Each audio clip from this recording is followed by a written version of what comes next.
ଜଗନ୍ନାଥ ସାଙ୍ଗମାନେ ସ୍ୱାଗତ କରୁଛି ଆକାଶ ପ୍ରଫେସନାଲ ଟିମ୍ ମୋ ୟୁଟ୍ୟୁବ ଚ୍ୟାନେଲକୁ। ଆଜି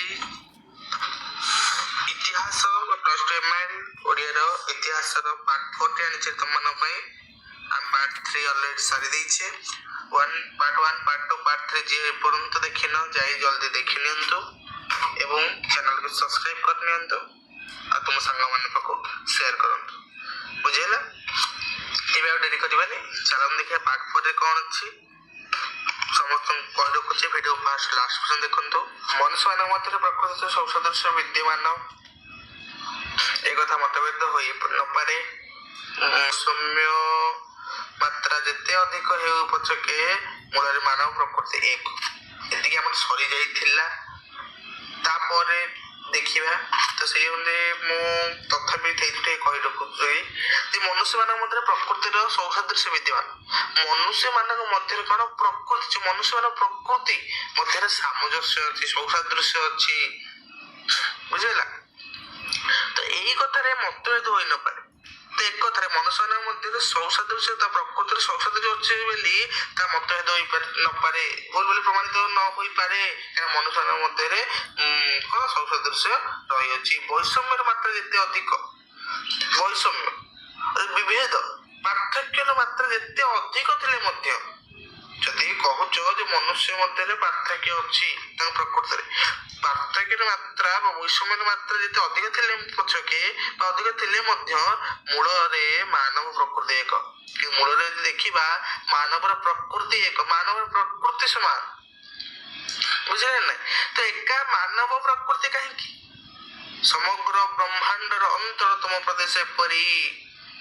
ଏଠି ପୁଣି କ'ଣ କହିଲେ ନା ଏକା ମାନବ ପ୍ରକୃତି। ମାନବ ପ୍ରକୃତି କାହିଁକି ଏକଲା ହବ? ସମସ୍ତ ବ୍ରହ୍ମାଣ୍ଡର, ଏ ବ୍ରହ୍ମାଣ୍ଡ ମଧ୍ୟରେ ସମସ୍ତ ବ୍ରହ୍ମାଣ୍ଡର ଅନ୍ତରତମ ପ୍ରଦେଶ ଏପରି ଏକ ସାଧାରଣ ଭୂମି ଅଛି। କ'ଣ କହିଲେ?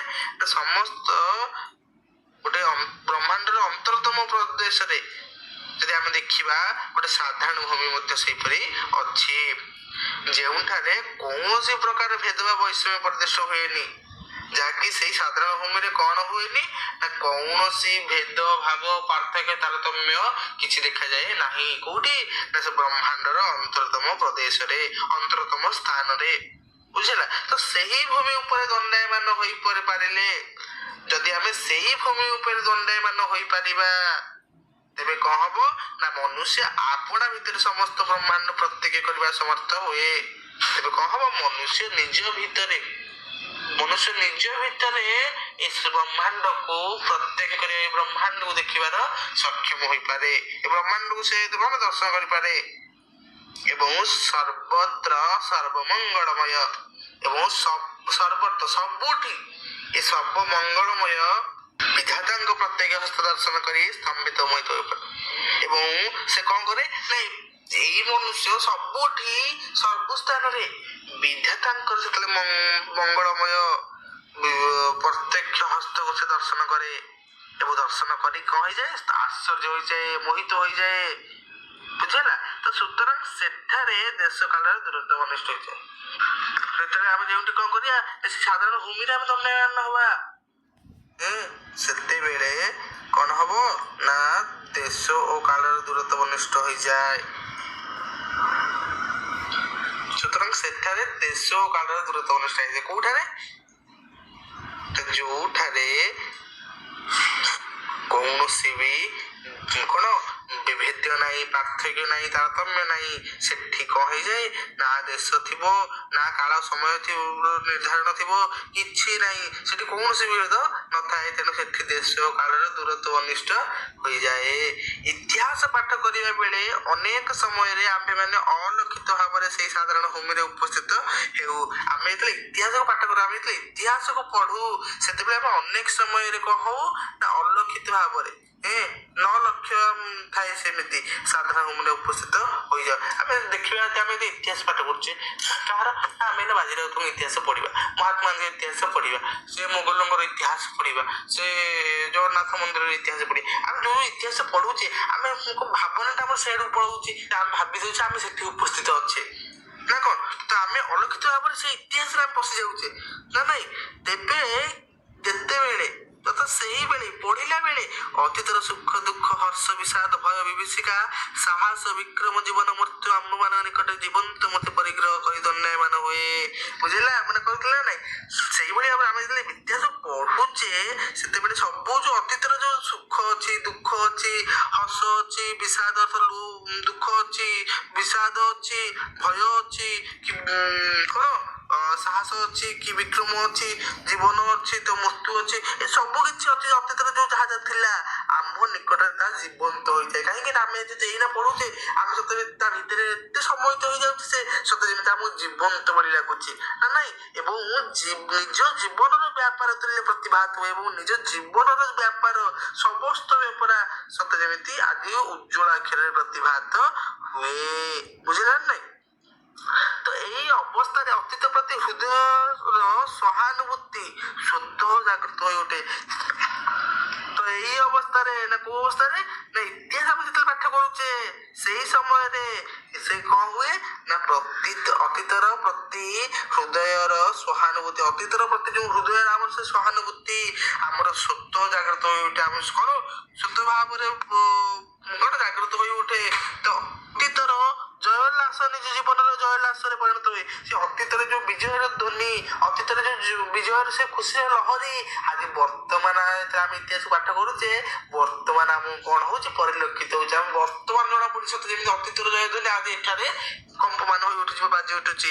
ଏହିପରି ପ୍ରତ୍ୟକ୍ଷ ଘଟଣା ସଙ୍ଗେ ଯେତେବେଳେ ଜୀବନ ଯୋଗ ସଂସ୍ଥାପିତ ହୁଏ ଏହିପରି ଯେତେବେଳେ ପ୍ରତ୍ୟେକ ଘଟଣାରେ ଯଦି ଆମ ଜୀବନକୁ ଇତିହାସ ସହିତ ଆମ ଜୀବନକୁ ଯଦି ସଂଯୋଗ କରିବା ତେବେ କଣ ହବ ତେତେବେଳେ ତ ସେଇ ସମୟରେ କଣ ହବ ସମଗ୍ର ଅତୀତର ବର୍ତ୍ତମାନ ଆକାର ଧାରଣ କରିଥିଲି ସମଗ୍ର ଅତୀତ ବର୍ତ୍ତମାନ ଆକାରକୁ ଧାରଣ କରିବ। ତ ପ୍ରକୃତ ପକ୍ଷେ ଚିନ୍ତାଶୀଳ ପାଠକ ଇତିହାସ ବର୍ଣ୍ଣିତ ସକଳ ପ୍ରକାର ଚିତ୍ର ନିଜ ଜୀବନରେ ଏବଂ ସମସାମୟିକ ସମାଜ ମଧ୍ୟରେ ପ୍ରତିବିମ୍ବ ଦେଖି ସେଗୁଡିକୁ ସମୁଚିତ ଶିକ୍ଷା ଲାଭ। ପ୍ରକୃତ ପକ୍ଷେ ଚିନ୍ତାଶୀଳ ପାଠକ ଯେ ଚିନ୍ତାଶୀଳ ପାଠକ ସୂକ୍ଷ୍ମ ଦୃଷ୍ଟି ସମ୍ପନ୍ନ ଯୋଉ ପାଠକ ସେମାନେ କଣ କରନ୍ତି ସମସ୍ତ ବିଷୟକୁ ଜାଣିବା ପାଇଁ ଆଗ୍ରହୀ ନା ନାହିଁ। ସେମାନେ ବାସ୍ତବିକତାକୁ ବୁଝିବା ପାଇଁ ସମସ୍ତ ଆଗ୍ରହୀ ନା ନାହିଁ। ସେଥିପାଇଁ କଣ କରନ୍ତି ସେମାନେ ଇତିହାସ ବର୍ଣ୍ଣିତ ସକଳ ପ୍ରକାର ଇତିହାସ ଯାହା ବର୍ଣ୍ଣନା କରାଯାଇଛି ତାର ସବୁ ପ୍ରକାର ଚିତ୍ର ବିଷୟରେ ଜାଣିବା ପାଇଁ ସେମାନେ ଆଗ୍ରହ ଏବଂ ସମସାମୟିକ ସମାଜ ମଧ୍ୟରେ ଏ ସମସାମୟିକ ସମାଜ ମଧ୍ୟରେ ତା ପ୍ରତିବିମ୍ବ ଦେଖି ସେଗୁଡିକର ସମୁଚିତ ଶିକ୍ଷା ଲାଭ କରନ୍ତି। କେଉଁମାନେ ସୂକ୍ଷ୍ମ ଦୃଷ୍ଟି ସମ୍ପନ୍ନ ବ୍ୟକ୍ତି ମାନେ ଚିନ୍ତାଶୀଳ ବ୍ୟକ୍ତି ମାନେ ଆମ୍ଭେମାନେ ଚିରକାଳ ଶୁଣି ଆସୁଅଛୁ ନା ଆମ୍ଭେମାନେ ଚିରକାଳ କଣ ଶୁଣି ଆସୁଅଛୁ ନା ଉପଦେଶ ଅପେକ୍ଷା ଦୃଷ୍ଟାନ୍ତ ଶିକ୍ଷା ପକ୍ଷରେ ଅଧିକ ଉପଯୋଗୀ। ଯେ ପଢିପାରେ କୋଉ ଶିକ୍ଷା ଅପେକ୍ଷା କୋଉ ଶିକ୍ଷା ଅଧିକ ଉପଯୋଗୀ ନା ଉପଯୋଗୀତ୍ମକ ଶିକ୍ଷା ଅପେକ୍ଷା ନା ଉପଦେଶ ଅପେକ୍ଷା ଆମର ଦୃଷ୍ଟାନ୍ତ ଶିକ୍ଷା ଅଧିକ ଉପଯୋଗୀ। ନା ଉପଦେଶ ଅର୍ଥାତ କଣ ଆମେ ଯାହା କହୁଛେ ଥିଓରିକାଲ ବୋଲି ଆମେ ଯାହା କହୁଛେ ଦୃଷ୍ଟାନ୍ତ ଅର୍ଥ କଣ ପ୍ରାକ୍ଟିକାଲି ନା ନାଇଁ। ତ ତାକୁ ବୁଝେଇଲେ ସରଳ ଭାବରେ ଉପଦେଶାତ୍ମକ ଶିକ୍ଷା ଆମେ ଯଦି ଜଣକୁ ଗୋଟେ କଥାଟେ କହିବା ସିଏ କଣ ମାନିପାରେ ନ ମାନିପାରେ ଜଣକୁ ଯଦି ଆମେ ଗୋଟେ ଜିନିଷ କହିବା ଯେ ଏୟା କରେ ତୁ ସେୟା କରେ ସେ ମାନିପାରେ ନ ମାନିପାରେ କିନ୍ତୁ ଯଦି ତାକୁ ଆମେ ଦୃଷ୍ଟାନ୍ତ ଶିକ୍ଷା ଯଦି ଆମେ ସେ କାମଟା ଆମେ ନିଜେ କରିବା ତ ଆମକୁ ସେ ଅନ୍ୟ ଜଣେ ଦେଖିକି କଣ ଓବିୟସଲି ସେ କାମଟି କରିବ ନିହାତି ଭାବରେ ସେ କାର୍ଯ୍ୟଟି କରିବ ନା ସେ ସେମିତି କରୁଛି ଆମେ ଏମିତି କରିବା। ବୁଝିଲେ ନାଇଁ। ତ ଇତିହାସ ଦୃଷ୍ଟାନ୍ତର ଆକାର ସୁତରାଂ ତାହା ଶିକ୍ଷା ପକ୍ଷରେ କିପରି ଉପଯୋଗ୍ୟ ବୁଦ୍ଧିମାନ ବ୍ୟକ୍ତି ମାତ୍ରିକ ଅନୁଭବ କରିପାରେ। ତ ଇତିହାସ ତାର ଦୃଷ୍ଟାନ୍ତ ଆକାର ତାର ଯୋଉ କହିବା ଦ୍ଵାରା ତାର ଯୋଉ ଲାଭ ହୁଏ ବା ତାର ଯୋଉ ଦୃଷ୍ଟାନ୍ତ ଆକାରଟି ସୁତରାଂ ତାହା ଶିକ୍ଷା ପକ୍ଷରେ କିପରି ଉପଯୋଗୀ ତାହା ଶିକ୍ଷା ପକ୍ଷରେ ଶିଖେଇବା ଦ୍ଵାରା ତାର ଲାଭ କଣ ତାର ଉପଯୋଗୀ କଣ ବୁଦ୍ଧିମାନ ବ୍ୟକ୍ତି ହିଁ ତାହା ଅନୁଭବ କରିପାରେ। ଯିଏ ବୁଦ୍ଧିମାନ ବ୍ୟକ୍ତି ସୁସମ୍ପନ୍ନ ବ୍ୟକ୍ତି ମାନେ ଅଛନ୍ତି ସେମାନେ ହିଁ ଜାଣିପାରନ୍ତି ପ୍ରକୃତରେ ଯେ କଣ ଉପଦେଶାତ୍ମକ ଶିକ୍ଷା ଅପେକ୍ଷା ଦୃଷ୍ଟାନ୍ତ ଶିକ୍ଷା କେତେ ଉପଯୋଗୀ କେତେ ଲାଭକର ଆମର ହୋଇଥାଏ। ତ ଉପରୋକ୍ତ ଉକ୍ତ ହୋଇଅଛି ପ୍ରାକୃତିକ ନିୟମର କାର୍ଯ୍ୟପ୍ରଣାଳୀ ସର୍ବତ୍ର ଏବଂ ସର୍ବକାଳରେ ଏକ ଉପରେ ଆମର କୁହାଯାଇଛି ଯେ ପ୍ରାକୃତିକ ନିୟମର କାର୍ଯ୍ୟପ୍ରଣାଳୀ ପ୍ରାକୃତିକ ଯାହା ନିୟମ ଅଛି ତାର ଯେଉଁ କାର୍ଯ୍ୟନୀତି କାର୍ଯ୍ୟଧାରା ତାର କାର୍ଯ୍ୟପ୍ରଣାଳୀ ସର୍ବତ୍ର ଏବଂ ସର୍ବକାଳରେ ଏକ ସର୍ବତ୍ର ସବୁଠି ଏବଂ ସବୁ କାଳରେ ସବୁ ସମୟରେ ଏକ ବା ସମାନ।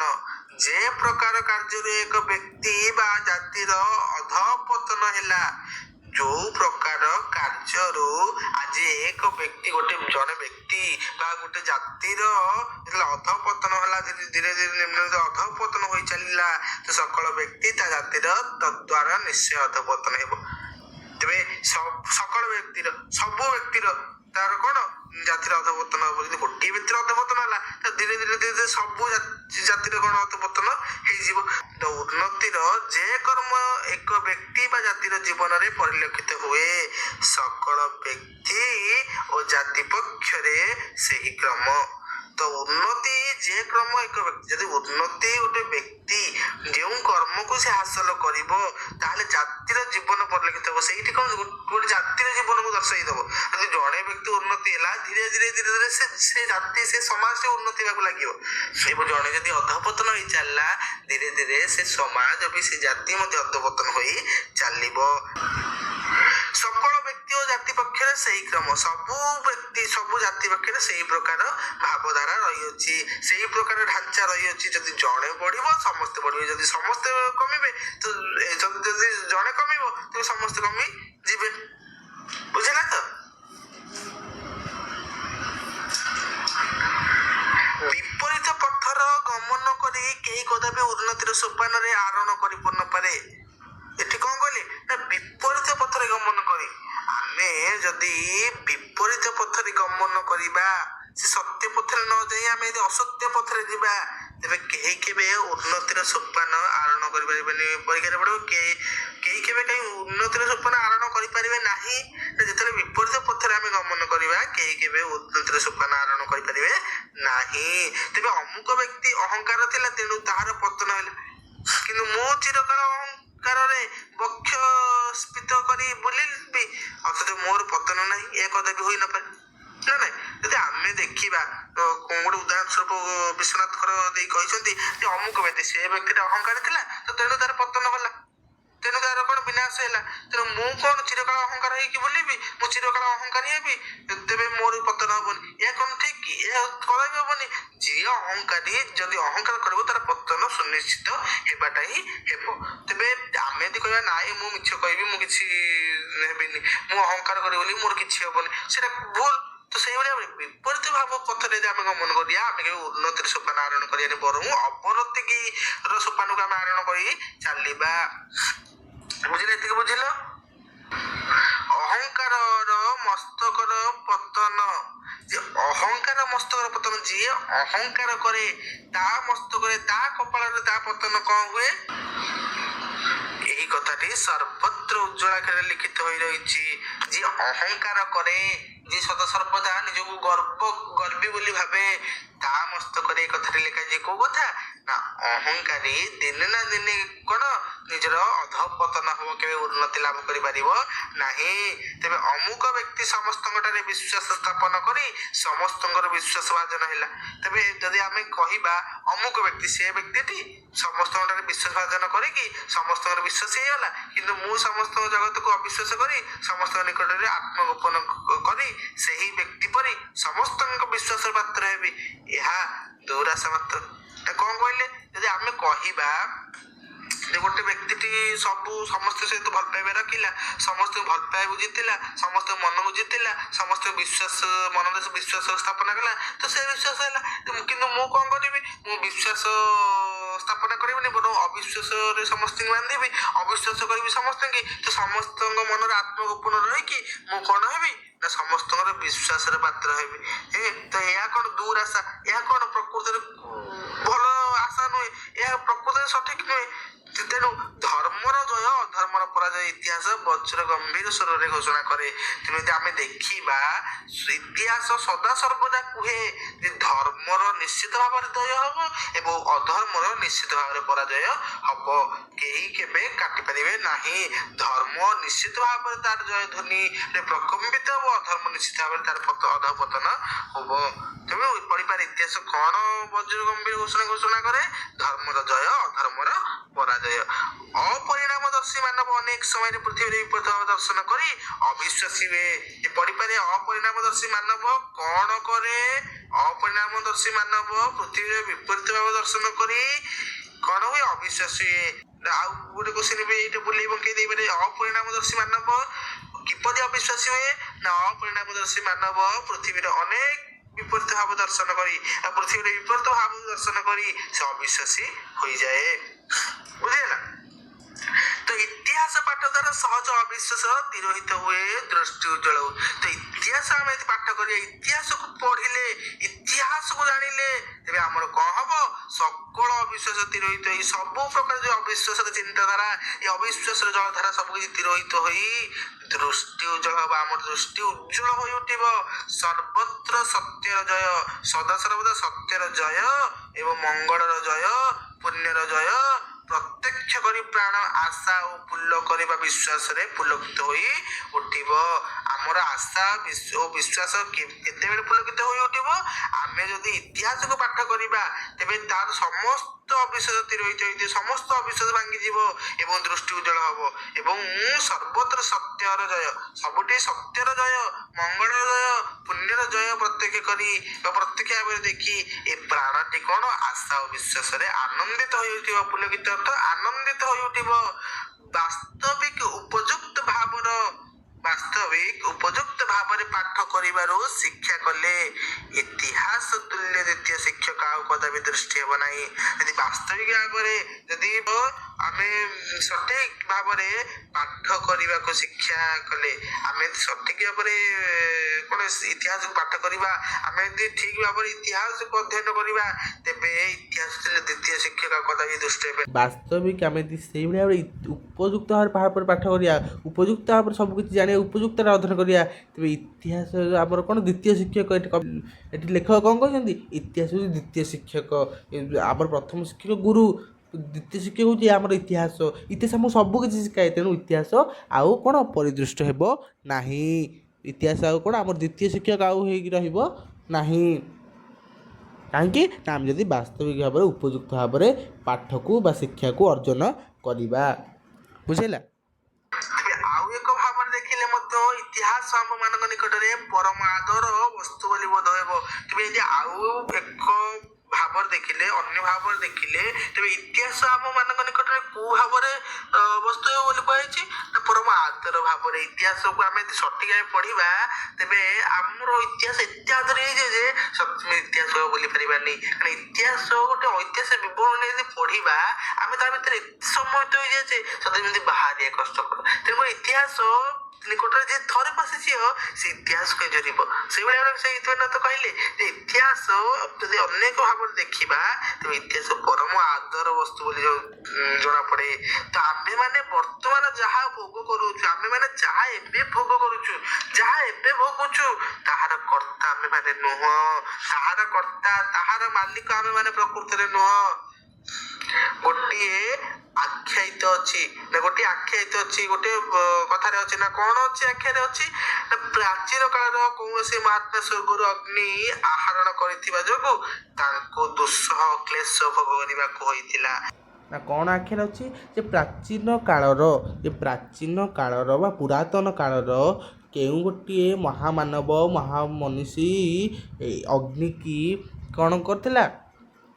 ଧରାବତରଣ କରିଥିଲା ବା ସ୍ୱର୍ଗରୁ ଆଣିଥିଲା ବୋଲି ସେ କ'ଣ ତେବେ ତାକୁ କ'ଣ ହେଇଥିଲା? ଦୁଃସହ ଅତି ନିବିଡ଼ ଭାବରେ ତାକୁ ଦୁଃଖ କଷ୍ଟ ବା କ୍ଲେଶକୁ, କ୍ଲେଶ ଅର୍ଥ ଦୁଃଖ ହେଲା, କ୍ଲେଶକୁ କଷଣକୁ ସେ ଭୋଗ କରିବାକୁ ହୋଇଥିଲା। ଏହିପରି ପ୍ରତ୍ୟେକ ପ୍ରୟୋଜନୀୟ ବସ୍ତୁ ଲାଭ କରିବା ପାଇଁ କେତେ ମହାପୁରୁଷ କେତେ ଭୀଷଣ କଷ୍ଟ ଓ ଯାତନା ଭୋଗ କରିବାକୁ ହୋଇଅଛି। ଏହିପରି ଭାବରେ ପ୍ରତ୍ୟେକ ଆବଶ୍ୟକୀୟ ବସ୍ତୁକୁ ଆମେ ଲାଭ କରିବା ପାଇଁ କ'ଣ ହୁଏ? ନା କେତେକ ମହାପୁରୁଷ କେତେକ ଭୀଷଣ ଯୋଉ କଷ୍ଟ ଯାତନା ସହିବାକୁ ଆମକୁ ପଡିଥାଏ। ବୁଝିଲେ ନାଇଁ? ତାହା କଳ୍ପନା କଲେ କାହାର ହୃଦୟ ସ୍ତମ୍ଭିତ ନ ହେବ। ତାହାକୁ ଆମେ ଯଦି କଳ୍ପନା କରିବା, କାହାକୁ ନା କେତେକ ବସ୍ତୁ ଲାଭ କଲେ ଆମେ କେତେ କଷ୍ଟ ପାଉଛେ, କେତେ ଯାତନା ଭୋଗୁଛେ, ତାକୁ ଆମେ ସତରେ ଆଲୋଚନା କରିବା, ତାକୁ ଆମେ କଳ୍ପନା କରିବା, ତେବେ ହୃଦୟଟି ଆମର କ'ଣ ହବ? ହୃଦୟ ମନ ଆମର ସ୍ତମ୍ଭିତ ହୋଇଯିବ, ଆଶ୍ଚର୍ଯ୍ୟ ହୋଇଯିବ। ଆମ୍ଭେମାନେ ଆମ୍ଭେମାନେ ଯେ ନିତ୍ୟ ନିତ୍ୟ ଅଗଣ୍ୟ ସୁଖ ସେବ୍ୟ ବସ୍ତୁ ଭୋଗର କରି ପ୍ରାଣ ମନ ପରିତୃପ୍ତ କରୁଅଛୁ। ଯେ ଆମ୍ଭେମାନେ ସଦାସର୍ବଦା ନିତ୍ୟ ନିତ୍ୟ ସଦାସର୍ବଦା ଏ ଅଗଣ୍ୟ ସୁଖ ବସ୍ତୁ, ଏ ଅଗଣ୍ୟ ଯାହା ଆମେ ଗଣି ପାରିବା ନାହିଁ, ଅଗଣିତ ଏ ସୁଖ ସେବ୍ୟ ବସ୍ତୁକୁ ସମ୍ଭୋଗ କରି, ଏ ସୁଖ ସେବ୍ୟ ବସ୍ତୁକୁ ଭୋଗ କରି, ସମ୍ଭୋଗ ଅର୍ଥ ଭୋଗ କରି ପ୍ରାଣ ମନ ପରିତୃପ୍ତ କରୁଛୁ। ଆମର ପ୍ରାଣ ମନକୁ କଣ ଶାନ୍ତି ଦଉଛୁ, ପରିତୃପ୍ତ ଅର୍ଥ କଣ ଶାନ୍ତି ଦଉଛୁ। ଆଉ ସେ କଣ କହିଲେ ନା ଆମେ ଯେତେବେଳେ ସବୁ କିଛି ସୁଖ ସୁଖ କରୁଛେ, ସୁଖ ଜିନିଷକୁ ଆମେ ମିଳିଯାଉଛି, ସୁଖ ଜିନିଷକୁ ଆମେ କଣ ଭୋଗ କରୁଛେ, ତେବେ ଆମେ ନିଶ୍ଚିତ ଶାନ୍ତି ହେବା। ତ ଆମେ ଯେତେବେଳେ ସଦାସର୍ବଦା ସୁଖ ଜିନିଷକୁ ପାଇକି ଆମେ ପରିତୃପ୍ତ ହଉଛୁ, ମନ ପ୍ରାଣକୁ ଶାନ୍ତି ଆଶ୍ୱାସନା ଦଉଛୁ, ତ ସେ ସମସ୍ତ ପଦାର୍ଥର ମୂଳ କେଉଁଠାରେ? ତ ସେ ସମସ୍ତ ଯୋଉ ପଦାର୍ଥର ମୂଳ, ତାର ଫାଉଣ୍ଡେସନଟା, ତାର ମୂଳଟି କେଉଁଠାରେ ଅଛି ତାହା କି ଥରେ ଭାବିଥାଉ। ତାହା କି ଥରେ ଭାବିଥାଉ। ତାହା ଆମେ କଣ ଥରେ ଭାବିଥାଉ ଯେ ସେ ଆମେ ଆଜି ଯୋଉଥିରେ ଖୁସି ଅଛେ, ସେ ବସ୍ତୁଟି ଯୋଉଠୁ ଆସିଛି, ପ୍ରକୃତରେ ସେ କୋଉଠୁ ଆସିଛି, କଣ ପାଇଁ ଆସିଛି, ତା ଆମେ ତା କେତେବେଳେ ଭାବିଥାଉ କି? ଭାବି ନଥାଉ। ପ୍ରାଥମିକ ମନୁଷ୍ୟର ଅରଣ୍ୟର ଶୀତ ଗ୍ରୀଷ୍ମ ବର୍ଷାର ଅସହ୍ୟ କ୍ଲେଶ ସହ୍ୟ କରି ଅପୋକ ମାଂସ ଫଳମୂଳ ଆହାର କରି କାଳାତିପାତ କରୁଥିଲା। ଯେତେବେଳେ ପ୍ରାଥମିକ ଯୁଗରେ ମନୁଷ୍ୟମାନେ ଥିଲେ, ଯେତେବେଳେ ଆଦିମ ଯୁଗରେ ମନୁଷ୍ୟମାନେ ଥିଲେ, ଆଦିମ ସେ ମନୁଷ୍ୟମାନେ କଣ କରୁଥିଲେ ନା ଅରଣ୍ୟରେ ବସବାସ କରି, ଶୀତରେ ରହି, ଗ୍ରୀଷ୍ମର ସେ ତାଡ଼ନାକୁ ସହି, ବର୍ଷାରେ ଅସହ୍ୟ କ୍ଲେଶକୁ ସହ୍ୟ କରି ଅପୋକ ମାଂସ ଯାହା ରନ୍ଧା ହୋଇନଥାଏ, ପକ୍ୱ ହୋଇନଥାଏ, ରନ୍ଧା ହୋଇନଥାଏ କଞ୍ଚା ମାଂସ ଖାଇ, ଫଳମୂଳକୁ ଆହାର କରି ସେ କଣ ଦିନ କାଳାତିପାତ କରୁଥିଲା, ତା ଦିନକୁ କାଟି ଦେଉଥିଲା, ତା ଦିନକୁ ଧୀରେ ଧୀରେ ସେମିତି ଅତିବାହିତ କରୁଥିଲା। କିନ୍ତୁ ଆଜି ଆମ୍ଭେମାନେ ଚବ୍ୟ ଚୋଷ୍ୟ ଲେହ ପେୟ ଚତୁର୍ବିଧ ରସରେ ରସନା ତୃପ୍ତ କରୁଅଛୁ।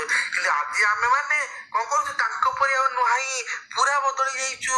ନା କଣ ଚବ୍ୟ, ଆମେ ସେଇଭଳି ଚୋବଉଛୁ, ଚୋବେଇକି ଆଜିକାଲି ଖାଉଛୁ, ଶୋଷିକି ଖାଉଛୁ, ଲେହ ପେୟ, ଲେହ ଅର୍ଥ କଣ ନା ଚାଟିକି ଖାଉଛୁ, ପେୟ ଅର୍ଥ ପିଉଛୁ।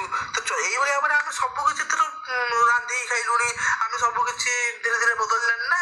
କିନ୍ତୁ ସୁନ୍ଦର ସୁସଜ୍ଜିତ ବାସଗୃହ ନିର୍ମାଣ କରି ପରମାନନ୍ଦର ନିରାପଦରେ ବାସ କରୁଅଛୁ। କିନ୍ତୁ ତାଙ୍କ ପରି ଆଉ ଆମେ ଜଙ୍ଗଲରେ ବାସ କରୁନୁ। ସୁନ୍ଦର ସୁସଜ୍ଜିତ ବାସଗୃହକୁ ଆମେ ନିର୍ମାଣ କରିକି ଆମେ ପରମାନନ୍ଦ ନିରାପଦରେ, ଆମେ ପରମାନନ୍ଦଙ୍କର ସେ ହରିଙ୍କର ନିରାପଦରେ ବାସ କରୁଛୁ ନା ନାଇଁ। ଆମେ କଣ ଆଉ ତାଙ୍କ ପରି ନା ବାଘ ଅଛନ୍ତି, ଭାଲୁ ଅଛନ୍ତି, ନା କିଏ ଅଛି ଆମେ ସଦାସର୍ବଦା ଭୟରେ ରହିବା? ଆମେ ଏଥର କଣ କରୁଛେ ନା ତାଙ୍କଠୁ ଆହୁରି ଭଲ କି ରହି ତ କଣ କରୁଛେ, ଭଲ ଘର ତିଆରି ସୁଖ ଶାନ୍ତିରେ ଜୀବନକୁ ଅୟସ କରୁଛେ।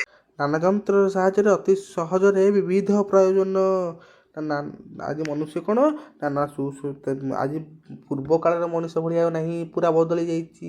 ସୁନ୍ଦର ଘରରେ ରହୁଛି, ସୁନ୍ଦର ଖାଇବା ଖାଉଛି, ନାନା ବିବିଧ ପ୍ରୟୋଜନ, ନାନା ଯେଉଁ ବିଭିନ୍ନ ଯନ୍ତ୍ରର ବିଭିନ୍ନ ଯେଉଁ ମେସିନ୍ ସାହାଯ୍ୟରେ ସହଜ ଭାବରେ ବିବିଧ ଅର୍ଥ ବିଭିନ୍ନ ଭାବରେ ଯେଉଁ ଆବଶ୍ୟକୀୟ ସାଧନ କରୁଅଛୁ। ସବୁ ଆବଶ୍ୟକତା ଜିନିଷକୁ ସେ କଣ ସାଧନ କରୁଛି ବା ତ ସେ ଆବଶ୍ୟକତା ଜିନିଷକୁ ମେଣ୍ଟେଇ ଦେଉଛି। ଏହାର ମୂଳ କେଉଁଠି? ଏହାର ପ୍ରକୃତରେ ମୂଳ ଦେଖିବାକୁ ଗଲେ କେଉଁଠି ଅଛି? ଏକୁଆଡ଼େ ଘୋର ତମସାଚ୍ଛନ୍ନ, ଏକୁଆଡ଼େ ତ ଗୋଟେ ପକ୍ଷରେ ଘୋର ତମସାଚ୍ଛନ୍ନ ଅନ୍ଧକାର ଭରି ସାହିତ୍ୟ ବିବର୍ଜିତ ଧର୍ମଶୂନ୍ୟ ନୀତିଶୂନ୍ୟ ପଶୁଭାବ। ଯେତେବେଳେ ମନୁଷ୍ୟ ଗୋଟେ ପଟେ ଦେଖିବାକୁ ଗଲେ, ଯେତେବେଳେ ପୂର୍ବ କାଳରେ ମନୁଷ୍ୟ ତମସାଚ୍ଛନ୍ନ, ସାହିତ୍ୟ ବିବର୍ଜିତ ଧର୍ମଶୂନ୍ୟ, ତମସାଚ୍ଛନ୍ନ ଅନ୍ଧକାରରେ ବସବାସ କରୁଥିଲା, ସାହିତ୍ୟ ବିବର୍ଜିତ, ସାହିତ୍ୟ କ'ଣ ଜାଣିନଥିଲା, ଧର୍ମଶୂନ୍ୟ, ଧର୍ମ କ'ଣ ଜାଣିନଥିଲା, ନୀତିଶୂନ୍ୟ, ନୀତି କ'ଣ ଜାଣିନଥିଲା, ପଶୁ ଭାବରେ ବଞ୍ଚୁଥିଲା।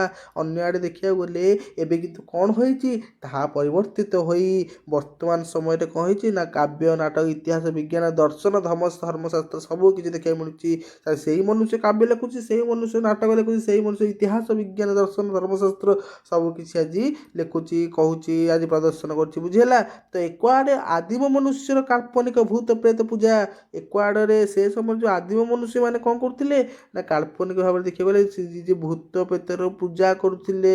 କିନ୍ତୁ ଅପର ଆଡ଼େ ସଚ୍ଚିଦାନନ୍ଦ ବିଗ୍ରହ ଅନନ୍ତ ବ୍ରହ୍ମାଣ୍ଡପତିଙ୍କ ଉପାସନା କିନ୍ତୁ ଅପର ଆଡ଼େ ଅନ୍ୟ ପ୍ରକାର ଦେଖିଲେ ଆଜିର ମନୁଷ୍ୟ କ'ଣ କରୁଛି, ଆଉ ଭୂତ ପ୍ରେତ ପୂଜା କରୁନି, ବରଂ କ'ଣ କରୁଛି ନା ସେଇ ସଚ୍ଚିଦାନନ୍ଦ ବ୍ରହ୍ମଶକ୍ତିଙ୍କୁ, ସେଇ ସଚ୍ଚିଦାନନ୍ଦଙ୍କର ବିଗ୍ରହକୁ ଆଜି ପୂଜା କରୁଛି, ଈଶ୍ୱରଙ୍କୁ ଆଜି ପୂଜା କରୁଛି।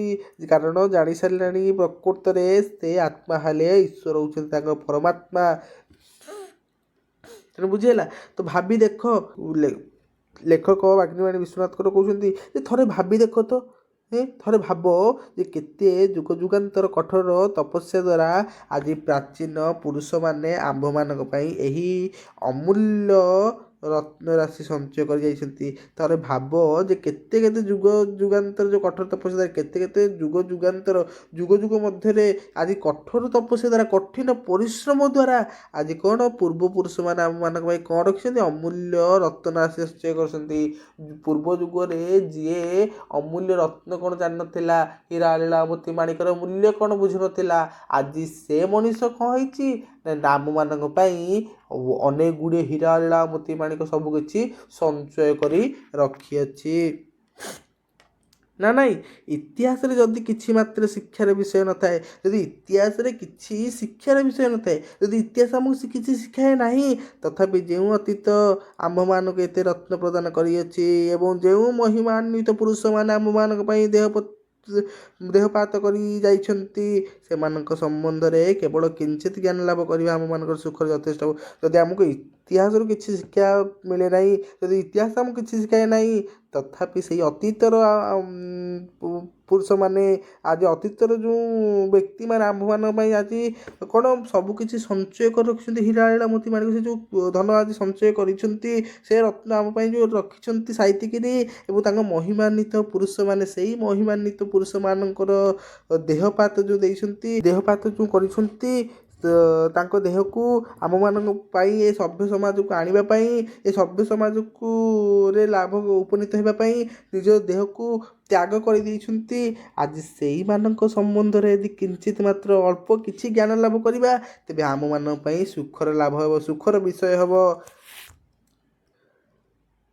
ଆଉ ଗୋଟିଏ କଥା ଯେ ପୁଣି କହିଲେ ଯେ ଆଉ ଗୋଟେ କଥା ଅଛି, ଏ ସମସ୍ତ ଚିନ୍ତା କଲେ କିଏ ସଂସାରର ଏକ ମୁହୂର୍ତ୍ତ ଆମୋଦରେ ବା ଆଳସ୍ୟରେ କଟାଇ ପାରେ। ଯଦି ସବୁ କିଛି ଚିନ୍ତା କରିବ ତାହେଲେ କିଏ ଖୁସିରେ ଆଳସ୍ୟରେ କଟାଇ ପାରିବ?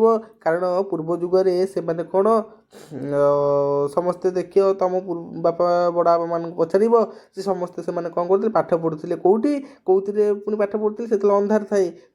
କିଏ ପଢ଼ୁଥାଏ ଷ୍ଟ୍ରିଟ୍ ଲାଇଟ୍ ମାନେ କ'ଣ, ବାହାରେ ଯେଉଁ ଜଳୁଥିବା ସେ ଯେଉଁ ଲାଇଟ୍ରେ ପଢ଼ୁଥିଲେ, କିଏ ଡିବି ଆଲୁଅରେ ପଢ଼ୁଥିଲେ, କିଏ ଲଣ୍ଠନିଆରେ ପଢ଼ୁଥିଲେ, କିଏ ଦୁଇ ପଇସା ରୋଜଗାର କରିବା ପାଇଁ କାହିଁ କେତେ ପରିଶ୍ରମ ନ କରୁଥିଲେ, ନିଜ ଜୀବନକୁ ବାଜି ନ ଲଗାଉଥିଲେ।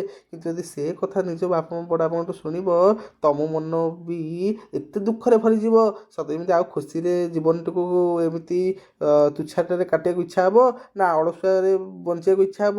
ନିଜେ ବି ଭାବିବ ନା ମୁଁ ବି ମଧ୍ୟ ପରିଶ୍ରମ କରିବି, ମୁଁ ବି ମଧ୍ୟ କ'ଣ ଦିନେ ନା ଦିନେ ସଫଳତା ହାସଲ କରିବି। ସେ ଅତୀତର ସନ୍ତାନ ଭବିଷ୍ୟତର ପିତା ରୂପେ ଦଣ୍ଡାୟମାନ। ଆଜି ଅତୀତର ଯେଉଁ ସନ୍ତାନ, ସେ ଆଜି ଭବିଷ୍ୟତର କ'ଣ ହେଉଛି, ପିତା ରୂପେ ଦଣ୍ଡାୟମାନ। ଆଜି ତୁମେମାନେ ଛୁଆ ଅଛ, ତୁମେମାନେ କ'ଣ ପିଲା ଅଛ, ଦିନେ ନା ଦିନେ ତୁମେ କ'ଣ ହେବ, ପିତା ସ୍ୱରୂପ ହେବ। ତୁମେମାନେ ଦିନେ ନା ଦିନେ ଭବିଷ୍ୟତ ହେବ ଏ ଦେଶର। ପୁତ୍ର ପାଇଁ କେବଳ ପୈତୃକ ସମ୍ପତ୍ତି ରଖିଯିବା ପିତାର କର୍ତ୍ତବ୍ୟ ନୁହେଁ, ଏବଂ ପୁତ୍ର ପାଇଁ କେବଳ ପୈତୃକ ସମ୍ପତ୍ତି ରଖିବା କାହାର କର୍ତ୍ତବ୍ୟ ନୁହେଁ, ପିତାର କର୍ତ୍ତବ୍ୟ ନୁହେଁ। ପିତାର କର୍ତ୍ତବ୍ୟ ନୁହେଁ ପୁତ୍ର ପାଇଁ କେବଳ ପୈତୃକ ସମ୍ପତ୍ତି ଯାହା ପୂର୍ବକାଳରୁ ଅଛି ଖାଲି ତାହା ରଖିଯିବା। ପୈତୃକ ଧନରାଶି ସଙ୍ଗେ ଉପାର୍ଜିତ ସମ୍ପତ୍ତିକୁ ଯୋଗ କରିବା ହିଁ ସୁସନ୍ତାନ ସୁପିତାର କର୍ତ୍ତବ୍ୟ। ତାକୁ କହିଲେ ପୈତୃକ ସମ୍ପତ୍ତି ଯାହା ପୂର୍ବରୁ ଅର୍ଜନ କରାଯାଇଛି, ସେ ପୂର୍ବ ଅର୍ଜିତ ଧନରାଶିରୁ ସେ ପୂର୍ବ ଅର୍ଜିତ ଧନରାଶି ସାଙ୍ଗରେ ତୁମର ଉପାର୍ଜିତ, ପିତାର ଉପାର୍ଜିତ ଧନରାଶିକୁ ସଂଯୋଗ କରିବା ବା ତା ସହିତ ମିଶେଇକି ପୁତ୍ର ପାଇଁ ଛାଡ଼ିଯିବା, ପୁତ୍ର ପାଇଁ ରଖିବା ହେଉଛି ଉତ୍ତମ ପିତା ଉତ୍ତମ ସୁସନ୍ତାନର କର୍ତ୍ତବ୍ୟ ଅଟେ। ତା ନ କଲେ ପିତା ପୁତ୍ର ଉଭୟଙ୍କ ପ୍ରତି କର୍ତ୍ତବ୍ୟ ଲଙ୍ଘନଜନିତ ଅପରାଧ ଭାଗି ହେବାକୁ ପଡ଼େ। ତା ନ କଲେ ପିତା କ'ଣ ହେବ ନା ସେ ପୁତ୍ର ପ୍ରତି କର୍ତ୍ତବ୍ୟ ଲଙ୍ଘନ ଜନିତ ଅପରାଧୀର ଶିକାର ହେବ। ଆଉ କର୍ତ୍ତବ୍ୟକୁ ନିଜ ଉଲ୍ଲଙ୍ଘନ କରିଛି, ତା କର୍ତ୍ତବ୍ୟକୁ ଭଙ୍ଗ କରିଛି ବୋଲି ସେ ଅପରାଧୀରେ କ'ଣ ଶିକାର ହେବ।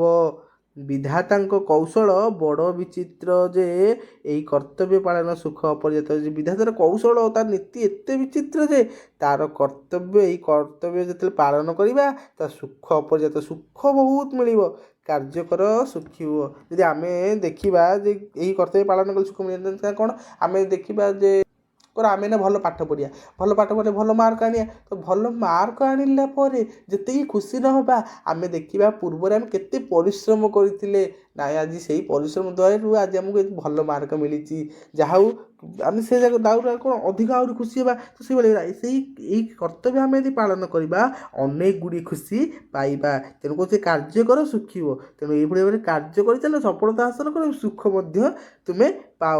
ଏହା ହେଉଛି କ'ଣ ବିଧିର ଆଦେଶ। ବିଧିର ଆଦେଶ କ'ଣ, ତୁମେ ସଠିକ୍ ଭାବେ କାର୍ଯ୍ୟ କର, ସଠିକ୍ ଭାବେ ପରିଶ୍ରମ କର ଏବଂ ତୁମେ ସଠିକ୍ ଭାବରେ କ'ଣ ହୁଅ ନା ସଫଳତାକୁ ହାସଲ କର, ତୁମ ଇଚ୍ଛାକୁ ପୂରଣ କର। ଏଥିରେ ପ୍ରଶ୍ନ ନାହିଁ କି ଉତ୍ତର ନାହିଁ। ତେଣୁ ଏଥିରେ ପ୍ରଶ୍ନ କରିହେବନି କି ଉତ୍ତର ମଧ୍ୟ ନାହିଁ। ବୁଝିଲା ନାହିଁ? ତ ଇତିହାସ ଆମ୍ଭମାନଙ୍କୁ ଆଉ ଗୋଟିଏ ଶିକ୍ଷା ପ୍ରଦାନ କରେ ଏବଂ ତାହା ହିଁ ଇତିହାସର ସର୍ବଶ୍ରେଷ୍ଠ ଶିକ୍ଷା। ଏବଂ ବାଗ୍ମିଣାଣୀ ବିଶ୍ୱନାଥଙ୍କର ପୁଣି କହିଲେ ଯେ ଇତିହାସ ଆମ୍ଭମାନଙ୍କୁ ମଧ୍ୟ ଆଉ ଗୋଟେ ଶିକ୍ଷା ପ୍ରଦାନ କରେ। ନା କ'ଣ? ସେହି ଶିକ୍ଷାଟି ହେଉଛି ପ୍ରକୃତର ଇତିହାସର ସର୍ବଶ୍ରେଷ୍ଠ ଶିକ୍ଷା ଅଟେ। ତେବେ କେଉଁ ଶିକ୍ଷା? ନା ପୂର୍ବେ ଉକ୍ତି ହୋଇଛି, ପୂର୍ବରେ ଆମକୁ ଜଣାଇ ଦିଆଯାଇଛି ବା ପୂର୍ବରେ ଆମକୁ କୁହାଯାଇଛି ଯେ ସତ୍ୟ ଓ ସାରା ବସ୍ତୁ, ସତ୍ୟ ଏବଂ ଶ୍ରେଷ୍ଠ ବସ୍ତୁ ଯାହା ତାହାର କଦାପି ବିନାଶ ନାହିଁ। ଆମର ସତ୍ୟର କୁହାଯାଇଛି ନାହିଁ, ଆମେ ପୂର୍ବରୁ କହିଥିଲେ ସତ୍ୟର ଜୟ ଅସତ୍ୟର ପରାଜୟ ବା ଅସତ୍ୟର ବିନାଶ। ତ ସତ୍ୟ ଆଉ ଶ୍ରେଷ୍ଠ ବସ୍ତୁ ଯାହା ଅଛି ଏ ଦୁନିଆରେ ତାର କଦାପି ବିନାଶ ନାହିଁ, ତାର କଦାପି ବିନାଶ ନାହିଁ। ମାନବ ସମାଜ ଯେ ଉନ୍ନତି ଲାଭ କରିଅଛି, ମାନବ ସମାଜ ଆଜି ଯେଉଁ ଉନ୍ନତି ଲାଭ କରିଛି, ମାନବ ସମାଜ ଆଜି ଯେଉଁଭଳି ଉନ୍ନତିରୁ ଉନ୍ନତି ସ୍ତରକୁ ହାସଲ କରି ଚାଲିଛି, ସେଥିରେ ସେ କଦାପି ବିଚ୍ୟୁତ ହେବ ନାହିଁ। ସେ ଯଦି ସତ୍ୟ ମାର୍ଗରେ ସେ ଅଛି, ତେବେ ସେ କଦାପି ବିଚ୍ୟୁତ ହେବନି, ସେ କଥା ବି ଭାଙ୍ଗି ପଡ଼ିବ ନାହିଁ, ସେ କଥା ବି ଭୁଲ ହେବନି। ତେବେ ସମାଜ ଅବିରାମ ଭାବରେ ମଙ୍ଗଳ ଆଡ଼କୁ, ଉନ୍ନତି ଆଡ଼କୁ ଅଗ୍ରସର ହେଉଛି। ଏ ସମାଜ କ'ଣ ଅବିରାମ ଭାବରେ ସେ କ'ଣ ଧୀରେ ଧୀରେ ଆଜି କ'ଣ ମଙ୍ଗଳ ଆଡ଼କୁ, ଉନ୍ନତି ଆଡ଼କୁ ଧୀରେ ଧୀରେ ଅଗ୍ରସର ହୋଇ ଚାଲିଛି। ପ୍ରଭେଦ ଏତିକି ଯେ ଯେଉଁ ସମାଜ ଆଜି ଅବିରାମ ତାର ଲକ୍ଷ୍ୟ ଭାବରେ ସେ ଧୀରେ ଧୀରେ କ'ଣ ମଙ୍ଗଳ ଆଡ଼କୁ ଗତି କରି ଚାଲିଛି, ଉନ୍ନତି ଆଡ଼କୁ ଅଗ୍ରସର ହୋଇ ଚାଲିଛି ଯେଉଁ ସମାଜ, ଖାଲି ପ୍ରଭେଦ ତାର ପାର୍ଥକ୍ୟ ତା ଭିତରେ ଏତିକି ଅଛି ଯେ ଯେଉଁ ବିଷୟରେ ଅଯୋଗ୍ୟ ହେବ ସେ ସେଥିରୁ ବଞ୍ଚିତ ହେବ, ଯେଉଁ ବିଷୟରେ ସେ ଅଯୋଗ୍ୟ ହୋଇଛି ସେ ବିଷୟରେ ସେ ବଞ୍ଚିତ ହୋଇଛି, ସେ ବିଷୟକୁ ସେ ହାସଲ କରିପାରିବ ନାହିଁ। ସମସ୍ତେ ବୁଝିପାରିଲ? ତ ଭିଡ଼ିଓଟି କେମିତି ଲାଗିଲା ମତାମତ ନିଶ୍ଚୟ ପ୍ରକାଶ କରିବ। ଆଉ ଯିଏ ନ ବୁଝିଛ କମେଣ୍ଟ କରି କହିବ, ଯେ କିଛି ବି ଡାଉଟ୍ ହେଲା, କ'ଣ ଡାଉଟ୍ ଅଛି ମୋତେ କମେଣ୍ଟ କରି କହିବ ଏବଂ ନିଜ ସାଙ୍ଗମାନଙ୍କୁ ସେୟାର କରିଦେବ। ଓକେ, ଆଉ ଯାହାର ବାକି ରହିଲା ନେକ୍ସଟ କ୍ଲାସ୍ରେ ଦେଖିବା। ତେବେ ମୋତେ ବିଦାୟ ଦିଅନ୍ତୁ। ରହୁଛି, ନମସ୍କାର, ଜୟ ଜଗନ୍ନାଥ।